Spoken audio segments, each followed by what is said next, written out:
이제 단계가 뭐 단계랄까요? 사단에 뭐 이걸 단계라 말하기는 좀 그렇고요. 사단이 공격할 때 이제 1차적으로 우리의 삶을 공격합니다. 사단은요. 그래서 사람들이 하나님을 떠난 사람들이 많은 그런 저주 속에 있는 어려움들을 겪게 만듭니다. 그죠? 그게 이제 첫 번째 사단이 이렇게 공격하는 것이라고 보면, 두 번째는 뭐냐니까 이게 끝이 아닙니다.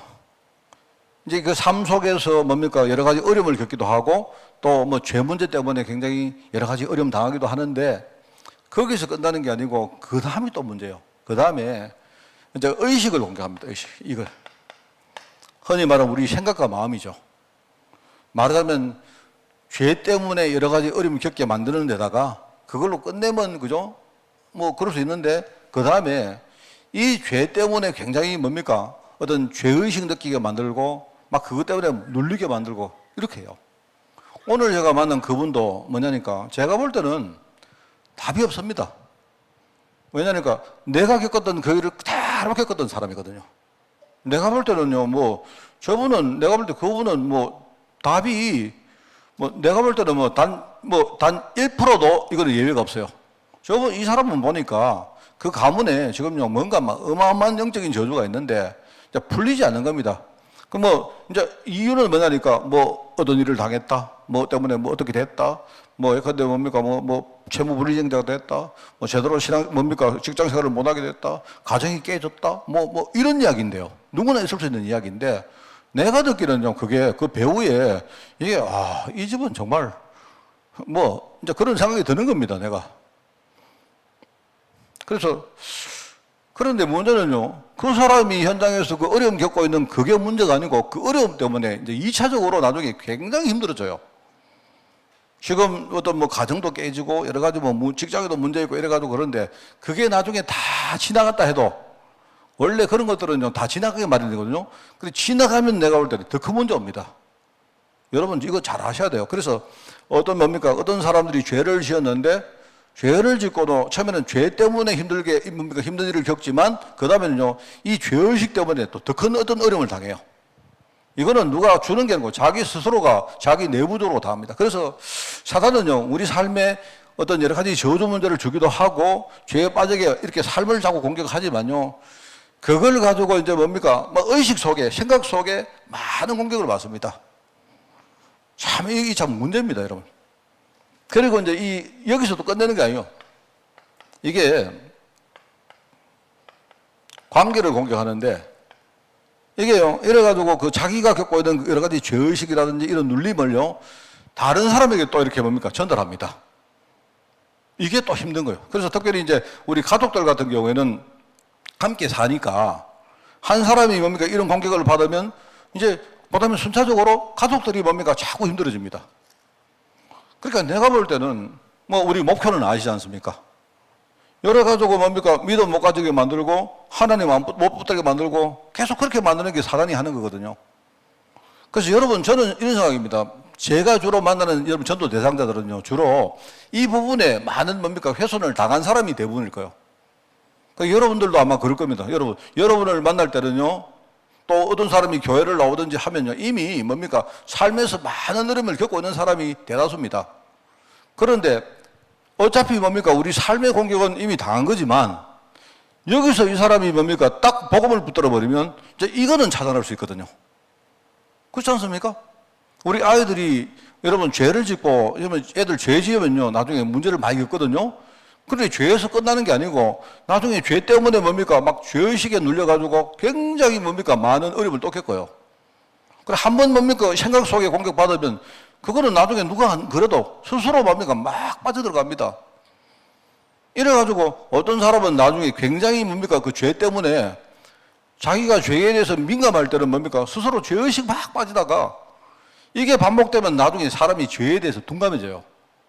그럼 죄에 대해서 둔감해지면 어떻게 하는 줄 아세요? 사람들이 자기는 자기 속에 들보 같은 죄가 있는데 다른 사람의 눈에 티 까지고 율법적으로 막 공격합니다. 너는 그렇게 이게요 문제입니다. 이래가지고 결국 관계도 다 깨지고 전도 축복을 못 누리게 놔두는 게 그게요 사단이 하는 거거든요. 그래서 제가 여러분에게 드리고 싶은 말은 우리가 살면서 공격을 받아서 이미 어렵게 돼도 뭡니까? 여기서 복음 딱 붙들어야 어떻게 됩니까? 이 부분이 해결이 돼요. 이까지 안 빠집니다. 그러니까 우리가 마음에서 공격을 안 받고 뭡니까? 뭔가 복음을 딱 붙들고 그래야 나중에 우리가 제기를 할 수 있죠. 삶에서도. 그렇지 않습니까? 그런 사람들이 현장에 꽉 찼습니다. 저나 여러분들이 우리가 게으르고 우리 문제에 빠져 있어 그렇죠. 저도 마찬가지입니다만은요. 사실 우리가 좀 정신 차리고, 그죠? 진짜 눈을 크게 뜨고 보면 현장에 복음 전할 사람 꽉 있습니다. 그 사람에게 복음 전해지고 안 되고 그거는 우리 영역 아니라 아닙니까? 그렇잖아요? 그런데 실제로 사람들이 많아요. 굉장히 많습니다. 그래서 여러분들이 만약에 뭐 말을 잘 못해도 조금만 진짜 내가 답을 가지고 가서 이 사람에게 다가가면요. 실제로 여러분 우리가 전도할 때 내가 볼 때 제일 그 중요한 게 뭐냐니까 공감대입니다. 공감대. 우리가 말을 잘하고 그게 아니고요. 내가 전도하는 대상자가 내 이야기를 들어볼 때에 지금 목사님 말이 나하고 상당히 공감대가 형성되면 마음을 열어요. 보통. 그런데 뭐냐니까 그 사람이 어떤 상태를 생각 안 하고 우리가 일방적으로 막 뭡니까 복음 전하니까 뭐 복음은 잘 전했는데 공감대가 형성 안 되는 거예요. 이게 문제인 겁니다, 여러분. 근데 저는 생각할 때 하여튼 지금 뭐 우리가 진짜 이게 우리 자신의 문제를 넘어설 수 있다면 뭐 우리가 지난주 메시지로 따지면 우리가 진짜 홍해를 완전 건너버리면요. 뭔 말 아시겠죠? 그러면은 우리가 전도할 사람들 진짜 많다. 저는 그거 확인합니다. 그리고 오늘도 내가 그거 느꼈습니다만 저는 그 대상자가 아니고요. 내가 생각하는 그 대상자를 뭡니까? 내게 소개한 우리 성도가 딱 내 마음속에요. 하나님, 그래, 이번에 우리 그 성도님이 혹시 이 메시지 들을 수 있어요? 들으셔도 어쩔 수 없습니다. 제가. 목사님 또 왜 내 이야기 합니까? 뭐, 우리 여러분 아무 모르잖아요. 그러니까, 뭐, 그렇게 생각하지 마시고, 하나님, 이번에 우리 성도님이 진짜 나는요, 그 눈을 확 떠버리면 좋겠어요. 영적인 부분이. 그러면 그 가정에 본인이, 우리 집사님이 얼마나 중요한 영적인 뭡니까? 우리 흔히 말하는 어떤 뭡니까? 뭐 주역이고 플랫폼이고 뭐 이 파수꾼이고 이 사실을 깨닫게 될 겁니다. 저는 정말 그런 생각을 가지고 그래서 참 이거 여러분 아시겠죠? 이 부분을 알아야 됩니다. 정말 그래서 오늘 저는 어떤 분을 이제 직접은 못 만났는데 마침 제가 이제 이게 뭡니까? 만나러 간 게 아니고 그분 이야기를 들어 갔는데 이야기를 하는 중에 본인이 오셨어요. 그래 오셨는데 제가 이렇게 식사를 했는데 본인이 오셔서 내 순간적으로 하나님이 오늘 저분에게 복음 전화를 했는가 이랬는데 그분이 안 들어오고 밖에서 뭔가를 전해주고는 바쁘다고 가쁘세요. 오늘 내가 밥 먹으러 돌아서면 밥 먹으면서 오늘 내가 완전 내가 복음 전하려 했는데 그래서 아직까지는 내가 볼 때는 하나님 볼 때 그 사람은 그 사람이지만 이 뭡니까 그 가족에게 하나님이 계획이 있구나라는 걸 내가 느끼고 정말 참 그 가문에 진짜 복음 전해졌으면 좋겠다 하는 생각이 내가 들어요. 네, 그 생각이 드는데 사단이 그걸 노립니다, 여러분. 그래서 우리가 그거를 아시고 사단이 공격적으로 노리는 건 뭐냐니까 죄에 빠지도록 만들고 그다음에 뭡니까 나중에 뭡니까 그 죄에 빠졌는데 그 다음에 그 죄를 민감하게 이렇게 느끼면서 사람이 틀리게 만든 거예요. 민감하게 느끼면 우리가 회개하고 복음 붙으면 되는데 그게 아니고요 죄의식에 빠집니다. 그러면서 죄의식에 사람이 한번 잡히면요 나는 안 돼, 나는 안 돼 계속 그럽니다. 이래가지고 자기 마음부터가요 하나님의 은혜로부터 자꾸 떠나가는 겁니다. 결국은 이래가지고 나중에 뭡니까 자기가 느끼는 그런 죄의식을 오히려 자기가 끝나 안 내고 다른 사람에게 우리가 딱 젖힌가요. 이런 건 굉장히 많습니다. 그래서 그걸 생각하고 하나님 떠나는 사람들은요 첫 번째로 죄의식 속에 살고 있다. 여러분이 성경 말씀을 볼 때마다 항상 어떤 눈 가지고 보라 했습니까? 하나님의 약속이라는 의미로 봐야 돼요. 그럼 반대로 봅니다. 반대로. 나중에 내가 이야기하겠는데, 그죠? 이야기하겠는데, 여러분, 아담과 하와가, 에덴 동산에서 쫓겨나서 저주가 가득한 땅에 살아가는 것이 그게 축복인 줄 여러분 아세요? 그 여러분 아십니까? 여러분, 언약의 눈을 가지고 성경을 보면, 아담과 하와가 지금 에덴 동산에서 쫓겨났다. 오늘 여기 안 나옵니까? 하나님이 이 사람들이 선악과를 따먹고 이제 눈이 열렸단 말입니다. 선악을 알게 된 이 사람들에게 뭡니까? 이 사람들이 선악을 알게 됐지만 그게 답이 아니거든요. 답이 아니다 말입니다. 왜냐니까 하나님의 은혜가 필요한 나를 봐야 되는데 그게 아니고요. 죄를 지은 나를 더 크게 보는 거예요. 이렇게 되면 이 사람들이 만약에 생명나무를 따먹고 영원히 뭡니까? 그 속에 살아버리면 안 되기 때문에 하나님이 에덴 동산을 폐쇄해버린 겁니다. 이게 여러분 이해가십니까? 그래서 우리가 신학적으로 그런 말 하지 않으세요? 제가 늘 설명하지만 여러분 언약에는요, 신학에 보면 언약에는 두 가지가 있다 안 합니까? 언약에는요 두 가지가 있는데 하나는 창조에 대한 언약입니다. 창조.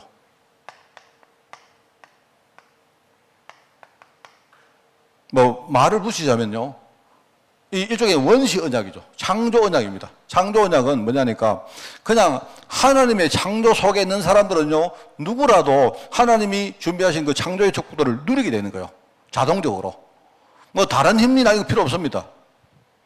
그런데 아담과 하와가 선악과를 따먹는 그 순간 하나님이 원래 세웠던 이 창조 언약은 이거는요 끝나버린 겁니다. 이거는 이제 더 이상 유지가 안 되는 거예요. 말하자면 창조 언약의 시대의 일종의 종결입니다. 그런데 이 창조 언약이 있었는데 그 창조 언약의 대표가 뭡니까? 그게 창세기 1장 27절, 28절이죠. 그래서 하나님이 인간을 만드실 때 하나님의 형상대로 인간을 만들었는데 하나님의 형상대로 창조받은 모든 인간들은 뭡니까? 하나님이 창조하신 모든 것을 뭡니까? 다스리고 정복하고 누리게 되어 있어요. 자동적으로. 그런데 이 하나님의 약속이 이제는 더 이상 종결된 겁니다. 그런데 언약이 이게 끝났다고 그러면 끝이냐? 아닙니다. 창조 언약 시대가 끝나고 나서는요, 이제는 하나님 우리가 이제 신학에서 말하는 은혜 언약이란 말이에요. 은혜.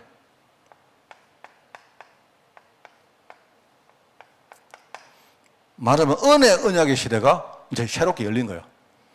은혜 언약은 뭐냐니까 이때는요 창조 속에 태어난 모든 사람들은 자동적으로 축복을 받게 돼 있는데 이제 이때는요 한 가지 조건이 달렸습니다. 그게 뭡니까? 하나님 은혜 속에 들어와야 이 축복을 누리게 되는 거예요. 그거를 이제 두 번째 언약이라 해서 그게 은혜 언약이라 말합니다. 우리가 알지만 은혜 언약의 성취는 결국 뭐죠? 은혜 언약은 결국은 나중에 그리스도를 통해서 이게 성취되잖아요. 누구든지 그리스도 안에 있으면 새로운 피조물이라. 그죠? 우리 과거에 뭡니까? 죄와 저주 속에 받았던 우리가 죄와 사망의 법에서 우리가 이제 더 이상 뭡니까? 생명의 성령의 법으로 이제는 우리가 거기 지배를 받게 되었어요. 그게 은혜 언약입니다. 이 은혜 언약은 우리가 알지 않습니까? 핵심이 창세기 3장 15절에 은혜 언약의 이게 뭡니까? 이 요체가 핵심이 뭐냐니까 여인의 후손이거든요. 언젠가 여인의 후손이 오면 마귀가 완전히 박살날 것이다. 그게 여인의 후손이 누굽니까? 나중에 여인의 후손으로 오신 그죠? 그리스도를 말하잖아요. 모세가 출애굽기 3장 18절이죠? 18절이 뭡니까? 하나님이 모세에게 얘기하랍니까? 모세에게 너 있잖아 바로한테 가서 네 나중에 바로가 너 왜 나가려고 하느냐 묻거든. 내가 광야에 가서 내가 희생 제사를 드리기 위해서 나간다. 그게 뭔 말입니까? 세상 광야 같은 세상을 이기는 그 능력이 누구한테 있어요? 바로 그리스도. 그죠? 희생 제사. 그 이야기입니다. 나중에 뭡니까? 이사야 7장이죠. 7장 14절이죠. 이사야 7장 14절에 뭡니까? 여인이 잉태해서 아들을 낳을 것인데 처녀가 잉태해서 아들을 낳을 것인데 그 이름을 뭐랍니까? 임마누엘을 할 것이다. 그리스도를 말하잖아요. 나중에 베드로가 뭡니까? 마태복음 16장 16절에 주는 그리스도시요 살아계신 아들이네입니다. 그 바로 그리스도 말하잖아요. 은혜 언약이 열린 거예요. 은혜 언약. 그죠? 그러니까 자 그러면 이걸 여러분이 아신다면 제가 여러분이 질문해 볼까요? 아까 처음에 제가 질문처럼 아담과 하와가 더 이상 뭡니까? 에덴 동산에서 쫓겨나서 우리 흔히 말하는 뭡니까? 저주 가득한 세상에 살아가는 것이 뭐냐? 그게 축복인 겁니다. 우리가 이 언약의 눈으로 볼 때 저주 가득한 세상에 가봐야 하나님 은혜가 필요한 걸 알겠죠. 우리가 힘들지 않으면 만약에 우리 에덴 동산처럼요, 그냥 아침에 일어나면요, 다 누리고 문제 없고 이러면 하나님 은혜가 필요하겠습니까? 그렇지 않습니까? 그러니까 우리는 지금 은혜 언약 시대에 살기 때문에 하나님 은혜가 필요한 거야. 그걸 깨닫게 되는 게 그게 축복인 거예요. 그래서 여러분이 언약의 눈으로 여러분이 현장도 보고 성경도 보고 심지어 한번 보세요. 그러면 여러분이 생각했던 생각하고 완전히 답이 뭡니까? 반대로 납니다. 내가 이렇게 뭡니까? 어려움을 겪고 있는데 이게 전부 다 알고 보니까 하나님의 은혜구나. 하나님은 은혜를 깨닫게 하시는 하나님의 축복이구나. 이걸 깨닫는 거예요. 그래서 하나님이 에덴 동산을 폐쇄하잖아요. 폐쇄. 저는 이 말을 처음에는 이해 못해. 왜 하나님이 폐쇄했을까? 이렇게 뭡니까? 힘든 사람일수록 오히려 뭡니까? 에덴 동산에서 품어가지고 이렇게 해야 될 것인데 왜 하나님이 쫓아냈을까? 쫓겨나봐야 뭡니까? 하나님의 은혜가 필요함을 깨닫는단 말입니다. 이게 죄의식입니다. 이게 뭔 말인가 하면요. 사람들이 은혜를 붙들어야 되는데 뭘 붙들느냐? 자꾸 뭡니까? 자기가 가지고 있는 이 의식을 붙들어요. 그래서 여러분들 있지 않습니까? 정말 저는 그 현장에 지금 경제적으로 어려운 사람들 정말 많이 보거든요. 여러분, 우리가 경제적으로 어려운 거는 누구라도 그럴 수 있습니다. 안 그래요? 여러분이 우리가 사업 같은 거 할 때는요, 보통 사업하는 사람들은 되게 압니다. 사업은 리스크가 있잖아요. 내가 잘하면 잘할 수도 있지만 잘못하면 망할 수 있다는 걸 사람들이 알아요. 사업하는 사람들은. 안단 말입니다. 그죠? 그러니까 사업하다가 망하는 거는 그건 망할 수 있어요. 우리가 확률상으로 한 절반은 망합니다. 그거 망한다니까. 여러분이 사업하면 다 잘 된다. 그거는 이상한 현장에 안 맞잖아요. 그렇잖아요. 또 뭡니까? 우리 자신들이 실수를 한다든지 내가 뭔가를 모르고 죄를 저진다든지 이런 것들 때문에 어려움 많이 겪잖아요. 그거는요, 지금 현장에 나오면 많습니다. 많은데 문제는 그게 아니라니까요. 그렇게 된 사람들이 은혜 언약을 딱 알고, 그죠? 여기 붙들리지 말고, 하나님 은혜 속에, 그게 복음 아닙니까? 그거 딱 붙들어버리면요, 비록 그 사람이 현실은 실패했지만, 나중에는요, 그 사람 인생의 흐름이 바뀌어버립니다. 이게 굉장히 중요해요. 저는 그래서 늘 이야기하지만, 목사님들이 좀 이렇게 자기들도 잘 몰라서 하는 행위겠지만, 어떤 영적인 부분을 근본적으로 이야기를 안 하고, 자꾸 사람들에게 이렇게 힘들어지면, 교회 와서 기도해라. 그거는요, 내가 볼 때 거짓말입니다. 그거는 본인도 속는 거예요, 그게. 여러분, 내가 근본적으로 뭐가 안 되는 사람이 교회 와서 기도한다고 되겠습니까? 그거 아니거든요. 그러니까 우리 자신을 근본적으로 바꾸는 방법은 뭐냐? 은혜 언약입니다, 은혜 언약. 이거밖에 없어요, 이거. 진짜 그래도 붙들어야 된다니까요. 여러분, 아시겠습니까? 이해가 가시겠습니까? 저는 그래서 그 언약의 눈으로 보면요, 저 사람은 망한 것이 저게 진짜 축복의 문이구나. 내가 봐져요. 우리가 이것만 붙들 수 있다면, 계속 이거 붙들고 있으니까 이제 문제죠. 그래서 여기 보면, 죄를 지은 사람들이 자꾸 죄의 속에 살다 보니까 하나님 낯을 자꾸 피합니다. 누가요? 아담과 하와가 자꾸 피합니다. 하나님 낯을 피하려고 하고, 동산 나무에 뭔가 환경에 자기가 숨고, 그죠? 그러면 하나님이 자기를 부를 때 그 음성을 듣고, 그죠? 마음을 열고 하나님께 담대히 나가야 되는데, 자꾸 두려워하는 거예요. 하나님과의 어떤 근본적인 관계에 대해서 이해를 못해서 그래요. 늘 말하지만 하나님은 어떤 분이시고 마귀는 어떤 존재냐? 하나님은 어떤 일을 해도 하나님은 우리에게 살리려고 하시는 분이고, 마귀는 어떤 일을 해도 우리를 죽이려고 하는 존재입니다. 진짜 그거 아셔야 돼요, 저는. 그러면서 수치와 부끄러움 느끼죠. 이 수치와 부끄러움, 이 말은요, 본인들이 스스로 복음 아닌 선악을 알고 나니까요. 여러분, 우리가 선악을 알면요, 내가, 복받은 사람이구나, 이렇게 생각해야 되는데, 인간이 원래 근본이 이게 안 된 겁니다. 선악을 딱 알고 보니까, 나는 안 되는구나, 이렇게 생각해요. 그게 전부 다 우리의 의식이나 이거 공격하는 사단이 하는 짓입니다. 여러분, 이거하고 여러분이 싸울 줄 모르면요, 여러분, 이 사단과 싸울 줄 모르면 여러분은요, 백전백패합니다. 내가 볼 때. 그래서 저는 우리 애들, 오늘도 내가 어디 가서 그 이야기 했는데요, 나는 우리 애들 더 꼬면서 앞으로 정말입니다. 우리 산업이라든지 사업이나 직장 다니는 것이나 이런 거 해보세요. 내가 볼 때 지금하고는 상상을 못할 정도로 어려운 시대 옵니다, 여러분.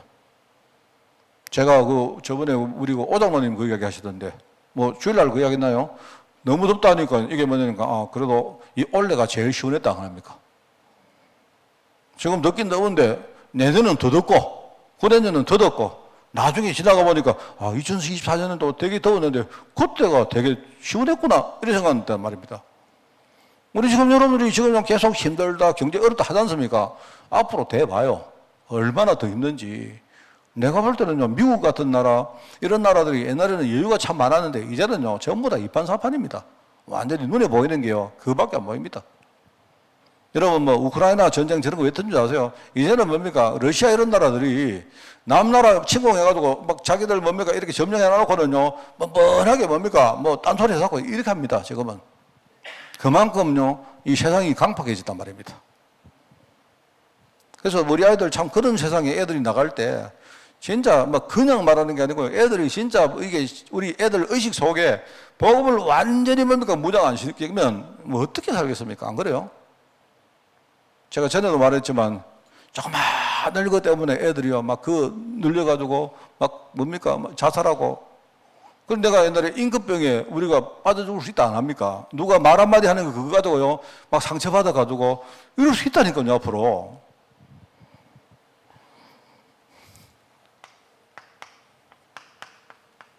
사람들이 이걸 모르고 산다 말입니다. 실패 원인. 이게 전부 다 뭐냐? 이게요. 이 흑암이 그래서 여러분도 복음 전문가가 되려고 하면 그 복음 전문가 되기 전에 여러분이요. 흑암 전문가가 돼야 돼요.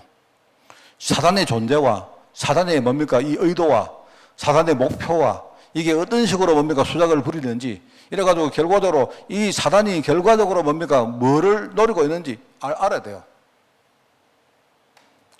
그렇습니다.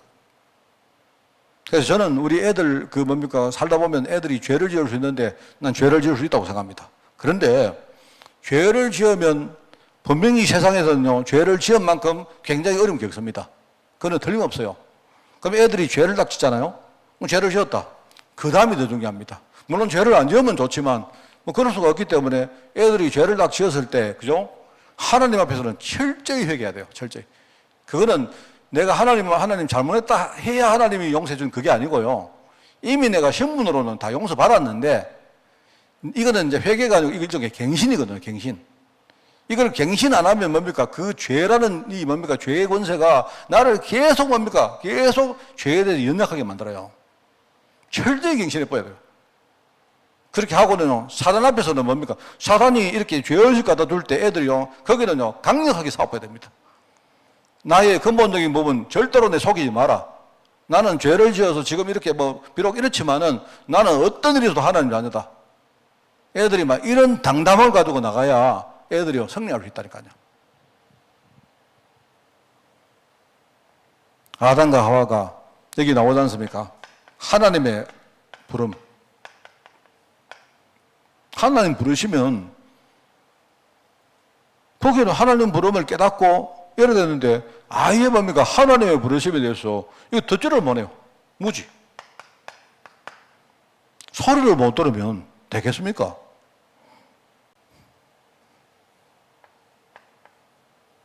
하나님의 음성. 그러면 세상 문화. 세상에 말하는 속된 이 불신앙, 죄의 이 어떤 무서움을요, 이거를 못 깨달은 겁니다. 이걸 인식을 못 하는 거예요.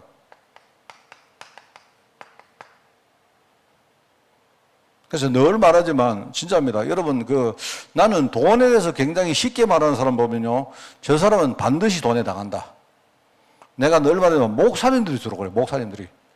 목사님들이 주로요, 어디 경제를 공부한 적 있습니까? 경험을 해본 적 없으면, 어디서 떼게 봅니까? 아이고, 나는 막 돈 언제라도 이길 수 있다, 이래요. 그런데 그런 목사님들 대부분이 나중에 돈 문제에 걸려요, 돈 문제.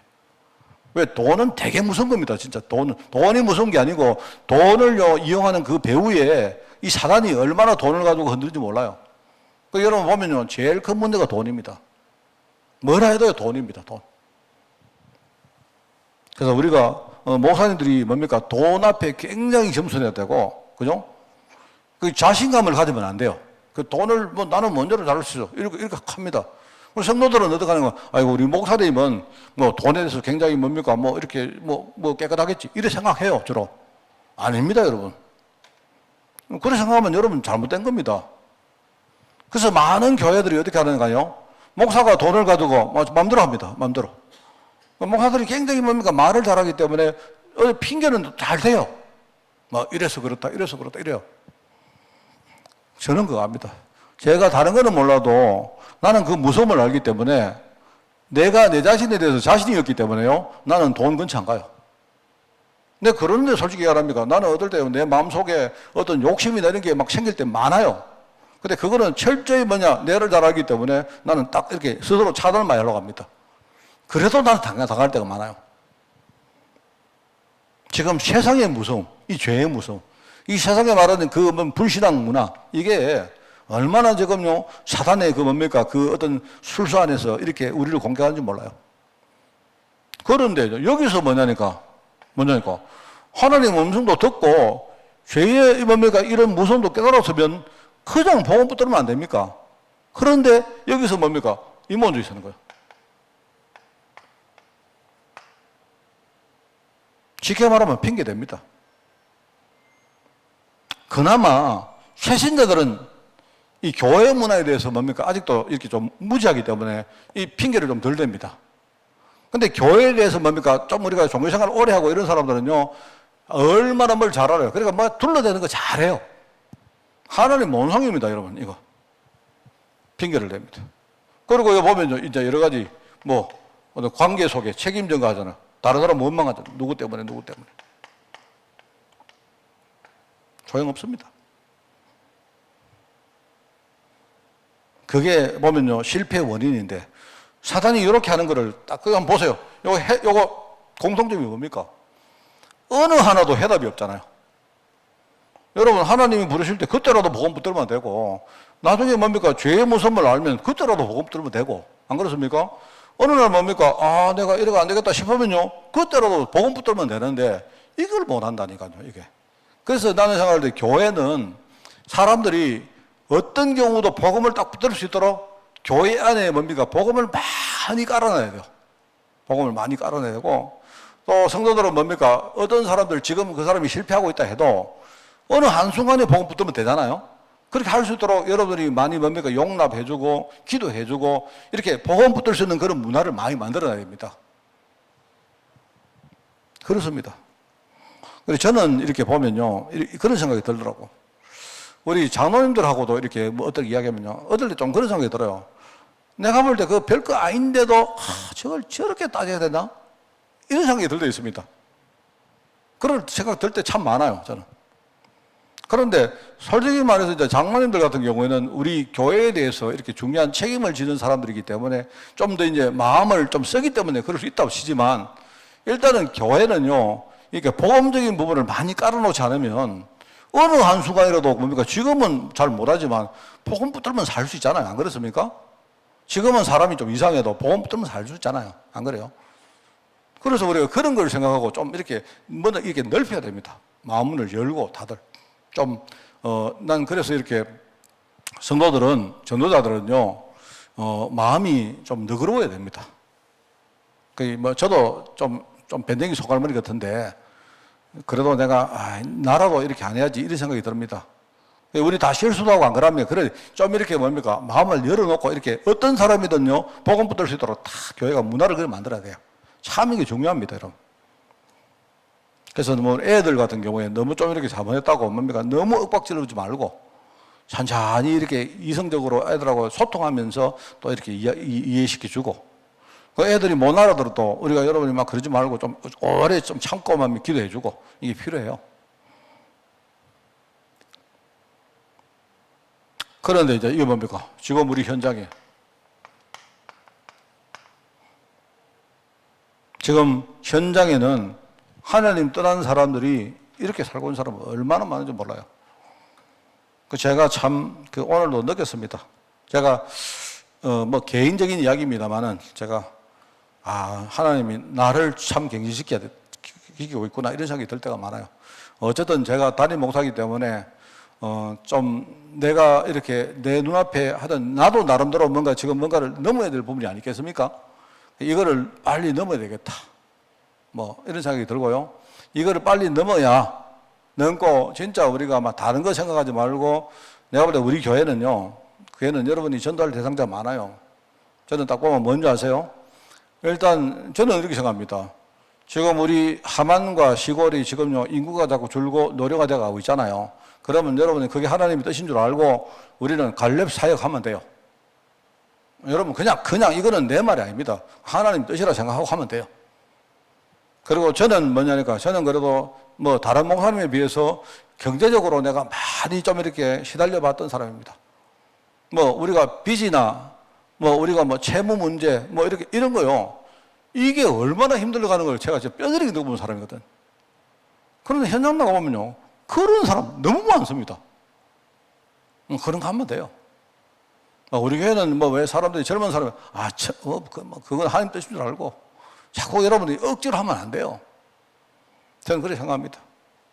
자, 그래서 저는 이렇게 성도들이 저한테 어떤 제안을 할 때 저는 그런 말을 잘 듣습니다. 들어보고 그냥 계속 뭡니까 생각을 합니다. 하나님 왜 이런 말을 듣겠습니까? 생각해 보면요, 나중에 하나님이 내게 이렇게 주시는 그런 아이디어들이 많아요.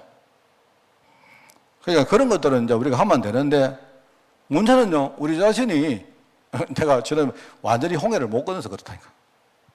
아직도 뭔가 마음은요, 홍해 중간에 떡 남아있는 거라. 거기 뭡니까? 우리가 오면서 뭐 돈 지갑을 흘렸는지. 그럴 때 많습니까? 그 지갑 그거 주고 와서도 내가 홍해물에 안 빠지고 살아왔을 건데, 나중에 가면서 뭡니까? 거기 흘리고 있는 지갑 생각한다. 아이고, 그때 주올 걸. 뭐, 이러고 앉았다니까, 우리가. 현장에는요, 저주 속에 살고 있는 사람 너무 많습니다. 이게 신분 아닙니까?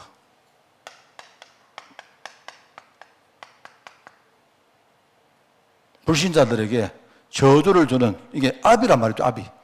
가장 핵심적인 존재가 뭐냐? 그게 사단인 겁니다. 그죠? 이래가지고는요, 이 사단의 문화권 속에 딱 잡히는 겁니다. 그 원수의 소나기에 딱 잡혀가지고요, 꼼짝달 하고 못하고 사는 겁니다.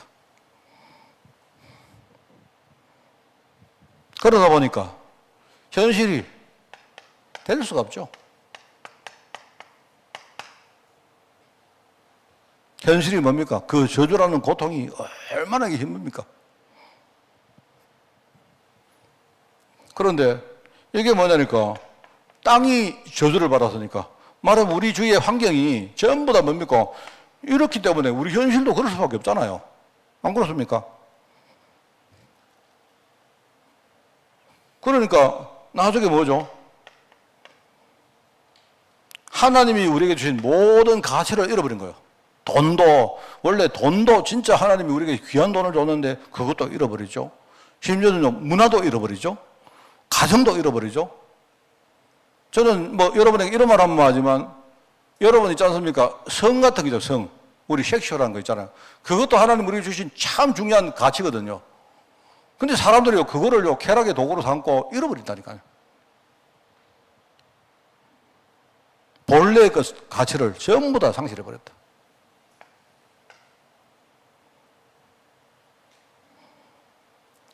내가 누구 이야기를 들었는데요. 요즘은 이제 우리는 이렇게 하만에 살다 보니까 약간 촌 아닙니까? 촌 맞잖아요. 근데 이제 저 서울의 이야기를 들었는데, 서울에는요, 요새 사람들이 이제 깨달아가지고 아버지가 애들이 한 초등학교 한 고학년 되면요, 아버지가 애를 데리고 가서 이제 아버지가 그랬대요. 콘돔을 어떻게 사용하고. 이거를 아주 뭡니까? 그냥 이렇게 생활 가운데 애들에게 가르치는데요. 그런데 그렇게 한답니다. 그래서 나도 그 얘기를 들으면 처음에는 약간 그 정도는 해야 될까 이래 싶었는데, 요즘 이렇게 뭡니까? 우리가 모르는 아이들의, 그죠? 어떤 문화가 우리 상상을 이렇게 뛰어넘기 때문에 어쩌면 그거 참 필요할지도 모르겠다. 이런 생각이 들더라고요. 그래서, 어떻게 보면요, 목사가 그렇게 하기는 좀 그렇지만, 교회 안에서 우리 젊은 애들에게 뭡니까? 성도 가르치고, 젊은 애가 아니고 좀 더 일찍 뭡니까? 이럴 필요가 난 있다고 생각해요. 왜냐하면 하나님 주신 건 모든 것 다 축복 아닙니까? 맞잖아요? 그리고 여자가, 내가 성이라 하니까 여러분 무슨 상상하시는지 몰라도, 여자가 아주 섹슈얼하게, 여러분 막 아름다운 거는요, 그거 전도하는데 굉장히 무기 안 됩니까? 맞잖아요?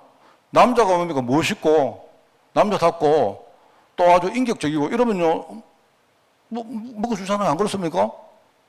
안 그렇습니까? 난 그렇던데. 그래서 나는 그렇습니다. 나는 우리 유진이 보고도 그랬는데, 나는 우리 딸내미가 이제 내 말을 들을 만한 애가 유진이밖에 없어서 내가 이야기합니다. 저는요, 우리 유진이가 나중에 남자를 사귀는 조건 두 가지밖에 없습니다. 저는 하나는 그냥 신앙생활을 잘하는 겁니다. 그게 뭐냐면 그 복잡한 이야기 하지 말고 그냥 하나님 믿는 애야. 두 번째는 뭔지 아세요? 나는 사람이 인격적이면 좋겠어요. 인격을 가지고 우리가 못 살아도 괜찮고, 뭐 직장이 좀 나빠도 괜찮아요. 뭐 직장이 좋으면 뭐합니까? 안 그래요? 나는 그 두 개만 있으면 돼요. 두 개만 있으면. 특히 이제 내가 우리 딸내미 아버지다 보니까 이제 욕심이 좀 많아서 그런데 남자가 좀 이래야지. 열애가는 안 된답니다. 그래서 저는 생각할 때 하여튼 좀 그렇습니다. 이거는 뭐 내 상처인지 몰라도 남자는요, 반드시 자기 가족을 위해서 자기의 생명을 걸어야 된다. 생명까지 걸 필요 없고, 어떤 일에서도 내가 책임감 가지고 우리 자식들, 우리 가족들 내가 책임진다. 이 정도는 있어야 된다. 나는 그런 생각입니다. 내가 이렇게 나는 뭐 욕심이 없다 이러는데 누가 그러더라고요. 욕심 진짜 많네 이러더라고요. 저한테. 거기 다 하지 이러네요. 맞아요. 그래요. 그래서 나는 생각할 때 이제 이런 것들을 우리가 이 교회가 지금까지 뭡니까? 젊은 사람들이 자꾸 떠나는 이유가 젊은 사람들에 대해서 정서하고 교회가 안 맞다니까. 나 맨날 앉아가지고.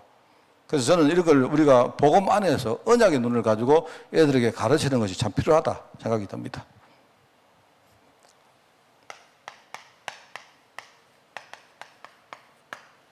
그래서 하나님이 복음을 주셨다. 그죠? 아까 말했죠. 지금 우리가 말하는 복음은, 자, 여러분이 잘 이해하셔야 된다니까요. 그리스도가 복음이 아니라니까요. 사람들은 그리스도 이래놓고, 이게 복음이 되려는데, 아닙니다. 그렇게 생각하면 안 돼요. 아까 말했죠. 지금이 어떤 시대입니까? 은혜의 시대입니다. 은혜. 이 복음은 뭐냐? 어느 날 내가 현실 속에 내가 어느 날 하나님 은혜가 필요하다는 사실을 깨닫는 거예요. 하나님 은혜. 알겠습니까? 하나님 은혜를 받아야 우리가 그나마 어그러진 게 회복할 수 있잖아요. 안 그렇습니까?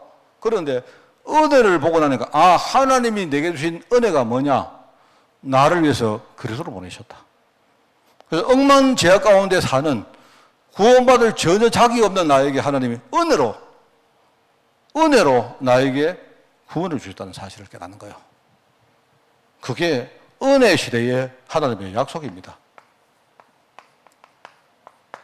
뭐 말 알겠죠? 나는 진짜 그리스도가 필요하구나. 이걸 깨달아야 돼요. 이게 은혜 속에서 그리스도가 발견되어지면 이게 해답입니다. 이게 맞다면 내게 은혜를 깨닫게 해준 뭡니까? 내 현실. 얼마나 축복입니까? 맞죠? 축복인 거예요, 여러분. 그게 바로 하나님 주신 기회입니다, 기회. 오늘 저는요, 참, 제가 진짜 은혜되는 이 단어가 이겁니다. 그렇구나. 생명수 나무를 먹지 못하도록 하나님이 에덴 동산을 닫은 것이 그게요. 닫아버린 그게 우리에게는 기회가 된 거예요. 무슨 기회? 은혜를 깨달을 수 있는 기회. 만약에 안 닫아놓았으면요, 우리는 에덴 동산에 기 들어가가지고 또 거기서 앉아가지고 창조 언약 시대 끝났는데 앉아가지고 어쩌고 이러고 있을 거예요, 우리가. 그러면서 저주받은 땅에서 힘들게 살아가도록 이 사람들을 떼어줬잖아요. 그때부터 힘드니까 하나님 은혜가 얼마나 필요한지를 깨닫게 된 거예요. 그게 하나님이 주신 기회입니다. 여러분, 이거 잘 이해하시고, 여러분 진짜 살고, 그죠? 우리 후대들 진짜 살립시다. 우리 후대들 살려가지고, 우리 후대들이, 정말 앞으로, 아까 이야기하지 않습니까? 어떤 시대 올지 모르는데, 애들 어떤 시대 와도 절대로 애들 우리 꿀리지 않고, 건드리지 않도록 이렇게 만들어 봅시다. 우리가 만드는 건 아니지만, 우리가 하나님 은혜를 죽도록 구하면 하나님 그래도 우리 중심 보시고, 우리 애들에게 그렇게 또 문 안 열어주겠습니까? 그죠? 여러분이 이런 축복이 여러분에게 있기를 바라고 많은 사람들을 살리는 그런 여러분 되기를 바랍니다. 하나님 아버지, 그리스도께서 이 땅에 오심으로 말미암아 마귀의 일을 멸하신 주님, 이제 정말 그 마귀의 여러 가지 공격에 우리가 속지 아니하고 정말 우리가 어떤 상황 속에서도 우리가 복음을 붙들고 하나님의 은혜 가운데 살게 하시니 너무나 감사드립니다. 이제 더 이상 사단이 우리의 삶과 우리의 의식과 우리의 모든 관계를 공격해도 더 이상 속지 않고 이제 치지 않은 복음의 사람으로 저희들 준비되어 사오니 이 사실을 우리가 놓치지 말고 더더욱 이 복음의 은혜 속으로 깊이 들어갈 수 있도록 주님이 우리 교회를 축복하시고 우리 중직자 축복하시며 우리 사람들과 우리 후대들 축복하여 주옵소서. 하나님, 우리 교회는 항상 복음을 우리가 섬기며 복음을 전하는 교회가 될 수 있도록 우리 교회를 축복하여 주옵소서. 이 모든 말씀 예수님의 이름으로 기도드리옵나이다. 아멘.